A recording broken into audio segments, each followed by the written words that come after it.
Retornamos com Gestão Pública em Debate, um programa do Curso Superior Tecnológico de Gestão Pública da FATEC Internacional, uma instituição do Grupo Educacional Uninter, em convênio com o Instituto Wilson Pickler. Este programa, ele complementa a formação dos nossos alunos de gestão pública nas modalidades presencial e à distância. E ele também é transmitido pela CWB TV, TV Comunitária de Curitiba, canal 5 da NET e 72 da TVA. E ele pode ser acessado por todas as pessoas que possuem parabólica digital através dos canais da rede EdSat e a rede da educação.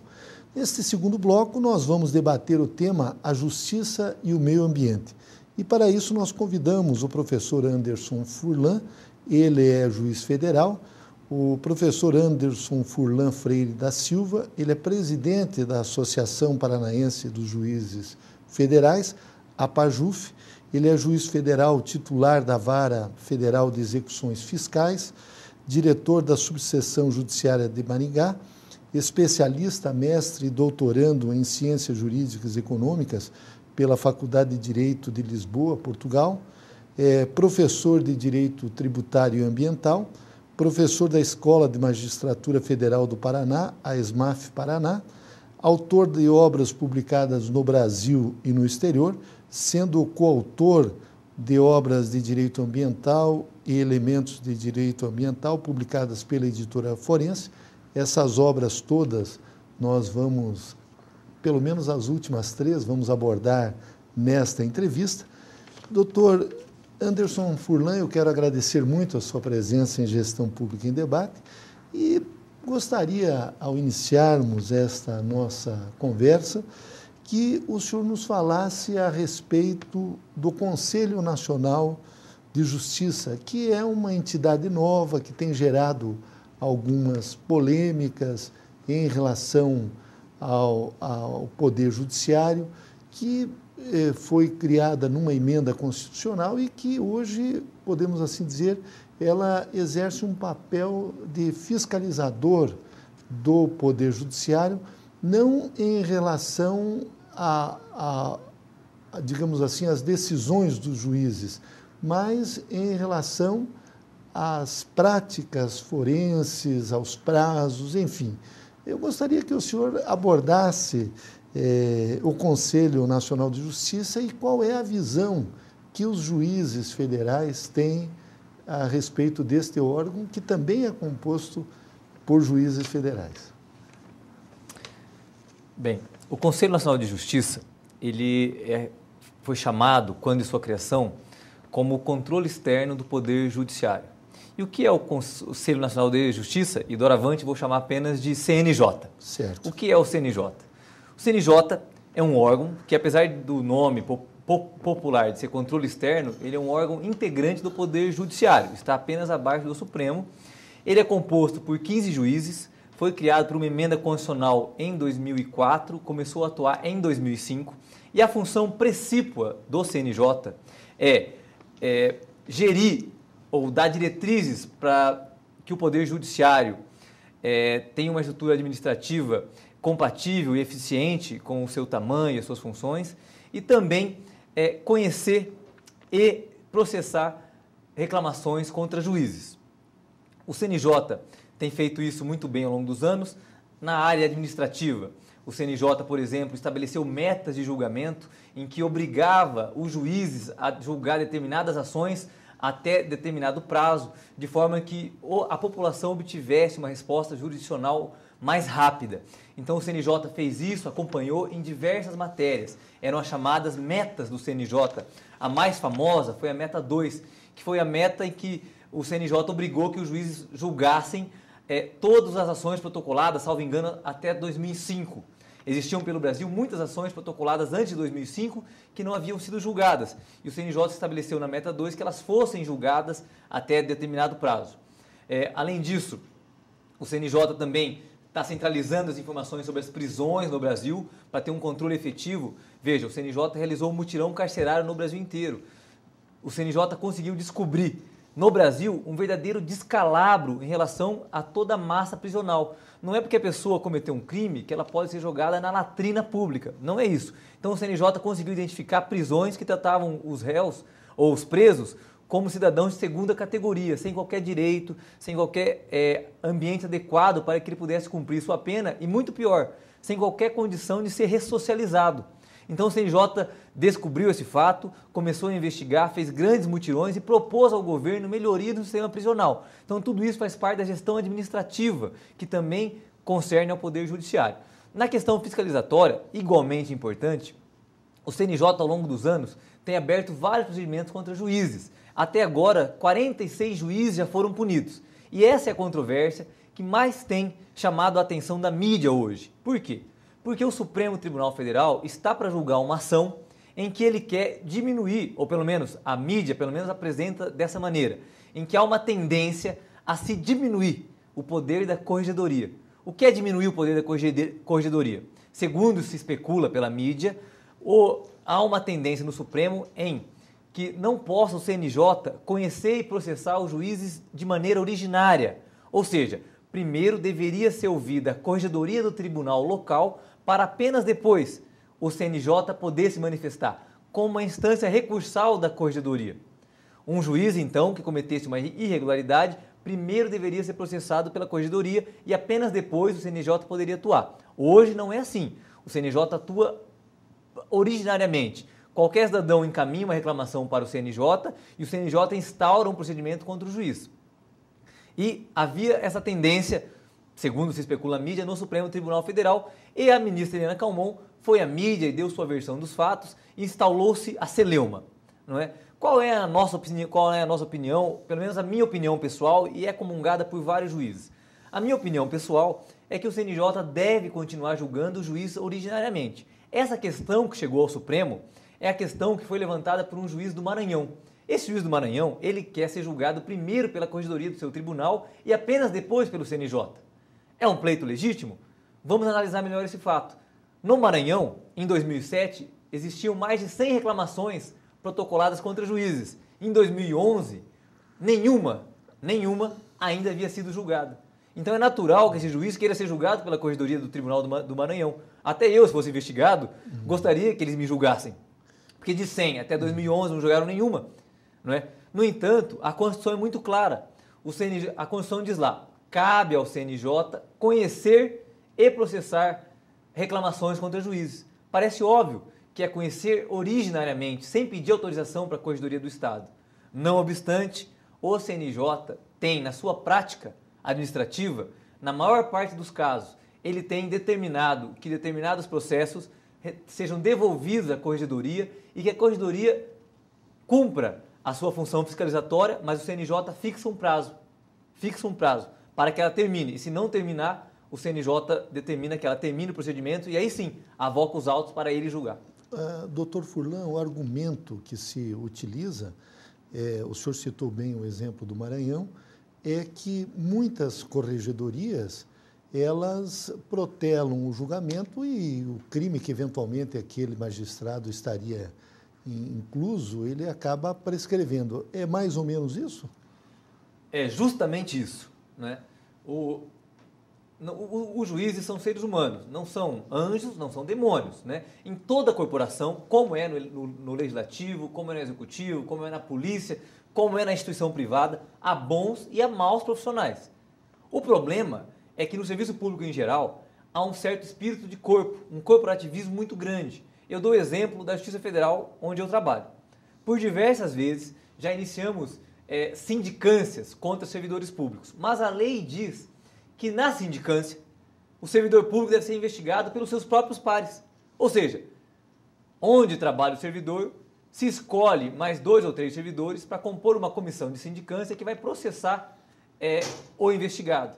Pessoas que muitas vezes trabalham, que o conhecem há mais de 20, 30 anos, que tendem, naturalmente, pelo conhecimento ou pelo fato de terem que voltar a trabalhar com o sujeito, serem mais brandas ou muitas vezes mais flexíveis nas suas avaliações. O judiciário sofre do mesmo mal. Tribunais espalhados pelo Brasil, há muito espírito de corpo. As pessoas têm dificuldade para julgar o seu colega que trabalha na mesa ao lado. mas isso é quase natural do ser humano. Por isso que é importante que exista um órgão externo, como o CNJ, distante dos fatos, que possa, de forma imparcial e sempre obedecendo ao contraditório e à ampla defesa, atuar e atuar eficazmente, no sentido de tirar da corporação os maus elementos. Que o que a gente precisa é isso, de um poder judiciário que corte na própria carne e, quem sabe assim, dê o exemplo para os demais poderes, principalmente o executivo e o legislativo. Eu, como juiz, como integrante desse corpo, vejo com muito bons olhos a atitude do judiciário em cortar na própria carne e expulsar dos seus quadros os juízes que não fazem jus à dignidade da sua função. Uma outra questão, Dr. Furlan, já aproveitando a oportunidade que o senhor é o presidente da Associação dos Magistrados Federais aqui no estado do Paraná, nós temos visto uma série de reivindicações dos juízes federais. Houve, inclusive, uma paralisação algum tempo atrás, e me parece que o que os juízes federais querem é uma equiparação com a remuneração dos procuradores de justiça, ou seja, os promotores, podemos assim dizer, da Justiça Federal. Há uma diferença salarial? Eu gostaria que o senhor explicasse essa situação e o motivo desse movimento dos juízes. Perfeito. Essa é uma questão importantíssima também para que os telespectadores consigam entender o contexto que envolve a reclamação dos juízes pela recomposição remuneratória. E para explicar esse fato, talvez eu tenha que fazer uma breve digressão, ou seja, voltar um pouco no tempo e lembrar de como era antes, o que aconteceu e como é a situação hoje. Eu escrevi recentemente um artigo no jornal em que eu explicava isso. A situação era a seguinte: sempre na história da República, os servidores públicos, eles recebiam a sua remuneração em, geralmente, duas parcelas. A primeira parcela era chamada o salário base. E a segunda parcela eram as parcelas fixas, ou seja, as verbas indenizatórias, ou as gratificações, os acúmulos, os auxílios. O salário base, que geralmente constava nos editais de concurso, era uma parcela menor no contexto geral do salário. E o que faziam os governantes? Os governantes, para evitar criar um efeito cascata e até mesmo não desagradar os seus eleitores, os governantes, eles nunca aumentavam o salário base. E aí poderiam continuar com o discurso de que não aumentava o salário do funcionalismo. Tanto que era difícil se ver greve do funcionalismo antes de 88. Antes de 95, antes de 2000, era difícil se ver esse tipo de greve. Por quê? Os governantes não aumentavam o salário base, mas sempre que queriam aumentar o salário dos funcionários, aumentavam as parcelas variáveis. Que parcelas variáveis? O auxílio moradia, o auxílio alimentação, o acúmulo, a gratificação de função, a gratificação por acúmulo de atividade. Ou seja, os nomes eram os mais criativos possíveis, mas na verdade eram para aumentar o salário. Se existiam poucas greves. A magistratura federal também, quando recebia o seu salário antigamente, e também a magistratura estadual, recebiam no contra-cheque várias rubricas, salário base e várias outras rubricas. Eu, quando assumi, eu não entendia o meu olerite, eu não sabia o que eu estava recebendo, que eram várias nomenclaturas. Era uma situação. Mas os juízes federais resolveram encampar uma bandeira muito importante para a democracia, para o Estado democrático de direito. Qual era a bandeira? A bandeira do subsídio.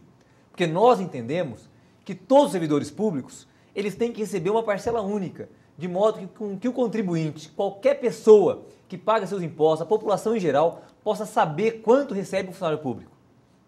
O subsídio é isso, o regime de subsídio, uma parcela única que remunera o agente público.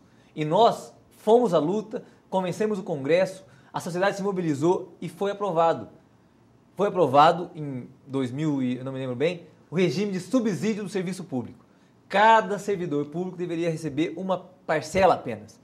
O contra-cheque, o olerite, deveria ver lá, subsídio, determinado valor.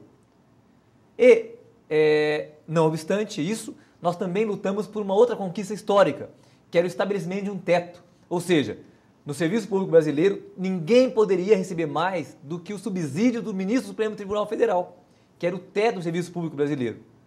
Porque sem o subsídio, com aqueles penduricalhos, ninguém sabia quando ganhava um funcionário público. Muitas vezes eram narradas situações de funcionários do IBC, funcionários do Tribunal de Justiça, funcionários do Ministério Público, funcionários do Legislativo, do Senado, como acontece até hoje, recebendo 50, 60 mil reais. Era um absurdo, um descalabro. Bom, lutamos pelo teto e também foi aprovado. Ganhamos 2 conquistas: subsídio do serviço público e teto salarial. Isso não existia no Brasil. E conseguimos agora, no início da década de 2000. Mas o gênio inventivo do ordenador de despesa brasileiro conseguiu deformar esse sistema. E a jurisprudência colaborou. E surgiu o quê? O subsídio, mas a criação de várias parcelas indenizatórias. Ressurgiram, foram recriados auxílio moradia, auxílio alimentação, auxílio paletó, auxílio combustível, vários tipos de auxílios, para que os funcionários públicos continuassem a ganhar mais que o ministro do Supremo e longe dos olhares da população. E essa é a situação atual. Uma das poucas carreiras do Brasil que recebe subsídio em parcela única é a magistratura federal.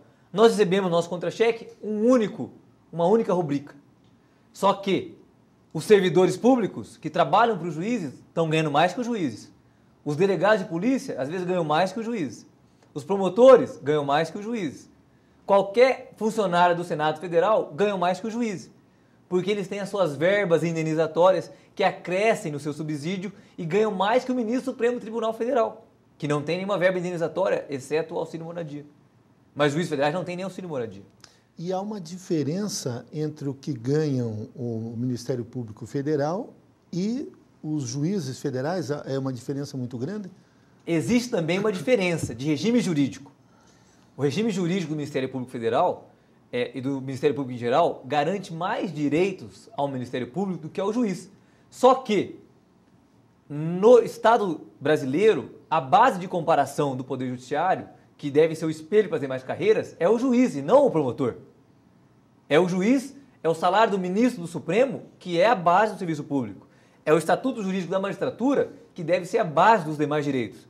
Então, um sistema onde os outros atores do processo judiciário têm direitos que o juiz não tem, ou eles têm direitos que são indevidos, ou a magistratura não está tendo o seu estatuto valorizado. Por isso que o CNJ recentemente reconheceu que deve existir, no mínimo, uma simetria entre o Ministério Público e o Judiciário, razão pela qual as mesmas prerrogativas que tem o Ministério Público devem ter os juízes, e os juízes hoje estão tentando valer o seu direito perante as instâncias competentes. Doutor Anderson Furlan, o senhor falou a respeito da composição do salário dos funcionários públicos de um modo geral. Nós sabemos que o imposto de renda, ele atinge apenas os subsídios ou a parte fixa. No caso, os juízes recolhem integralmente o imposto de renda. Agora, essas outras categorias profissionais, elas não recolhem sobre o total, apenas sobre a parte fixa. Seria mais ou menos isso? Exatamente. Então, quando alguém vê lá que no edital de concurso para juiz, o salário inicial de um juiz é de R$22 mil, tem que ter uma certa reserva, porque esse salário é o salário bruto. Para computar o salário líquido, tem que descontar 27,5% e mais 11% de contribuição previdenciária, que vai cair para R$13, R$14 mil. Então, esse é o salário de um juiz que começa a sua carreira. Não há nenhum outro acréscimo na Justiça Federal. O juiz não ganha nada mais do que isso. Diferentemente de outras carreiras. Em vários locais do Brasil, a magistratura estadual recebe outros benefícios. Por exemplo, sei que tem um estado brasileiro que paga um adicional, que é uma verba indenizatória, e sobre ela não incide imposto de renda, para que o juiz faça audiências pela manhã. Não é? Então, essa é uma das verbas. Há várias outras que a gente desconhece, o CNJ está procurando apurar. Então, essas verbas outras, auxílio moradia, alimentação, que são verbas indenizatórias, os servidores públicos não pagam imposto de renda. Então, elas ingressam na conta final da remuneração do magistrado, do Ministério Público, como algo líquido, sem pagar imposto de renda. É uma situação que, por ser verba indenizatória, é passivo, não tem que ter imposto de renda. Mas, por outro lado, nós temos que dizer ao contribuinte quanto ganha efetivamente cada agente público, não é? Então, isso também precisaria ser divulgado à população, para que a população que paga o salário dos seus servidores não desconheça quanto ela paga por determinado serviço. Doutor Anderson, nós estamos debatendo a questão da justiça, eu quero agradecer muito essa primeira parte, Mas o senhor, junto com o professor William Fracalossi, o senhor escreveu essa obra, Direito Ambiental, que foi uma das finalistas do Prêmio Jabuti. Eu gostaria que o senhor abordasse esta obra. O senhor trata das competências internacionais, das competências da União, dos estados, dos municípios. O senhor nos falasse a respeito desse tema que é tão emergente, importante, que é a questão ambiental, o direito ambiental. Essa obra ela é fruto de um trabalho de quase 5 anos, de muita pesquisa, de uma redação esmerada e que, de uma forma muito gratificante, fui surpreendido agora, no ano de 2011, em que essa obra foi finalista do Prêmio Jabuti na categoria das melhores obras de direito do Brasil. Ou seja, uma comissão muito grande, formada por pessoas que entendem o direito, reconhecem bons livros, elegeu essa obra, dentre todas aquelas lançadas em 2010, como uma das melhores obras do Brasil. Ela esteve entre as 10 finalistas, não ganhou o prêmio, mas só de constar nessa lista, ao lado de nomes como do ministro Luiz Fux, do professor Nelson Neri Júnior, já foi uma grande vitória para nós. Essa obra ela é voltada para o acadêmico e para quem está fazendo concurso. Recentemente, a própria editora lançou uma pesquisa em que essa obra respondeu 95% de todas as perguntas de um concurso para a magistratura federal.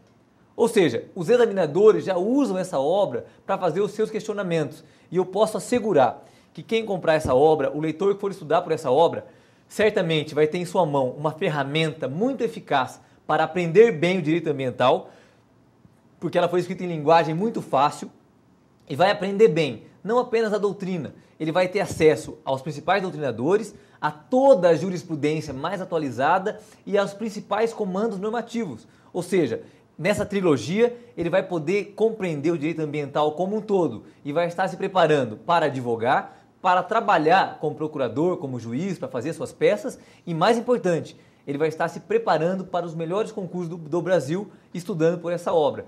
Porque ela traz uma síntese, não uma síntese, ela traz toda a matéria, ela é uma obra que tem 800 páginas, ela traz toda a matéria de uma forma muito didática para que o aluno consiga aprender o direito ambiental e utilizar esse conhecimento na sua vida prática e nos concursos. Aliás, o senhor tem uma outra obra também, que é Elementos de Direito Ambiental, mas eu gostaria que o senhor falasse a respeito do planejamento fiscal no direito brasileiro. Atualmente o senhor é juiz da Vara da Fazenda e gostaria que o senhor abordasse essa obra, já que a questão tributária é uma questão que preocupa muitos brasileiros. Hoje nós temos uma das maiores cargas tributárias no Brasil e aqui o que o senhor aborda especificamente nesta obra, o planejamento fiscal e os limites e possibilidades?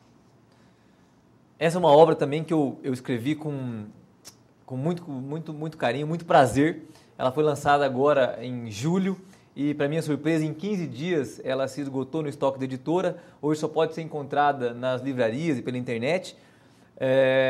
E essa obra, ela trata, eu faço uma ampla análise de todo o planejamento tributário, toda a doutrina do planejamento tributário, a jurisprudência, nos principais ordenamentos jurídicos do mundo e principalmente do Brasil. Então eu analiso como que surgiu o planejamento tributário na Alemanha, na Europa, na Comunidade Europeia, nos outros países europeus como França, Inglaterra, Itália. Analiso muito detalhadamente, conto a história, cito os principais precedentes e também dos Estados Unidos, que é a grande matriz do planejamento tributário hoje. As principais doutrinas estão nos Estados Unidos, os principais julgamentos também estão lá. E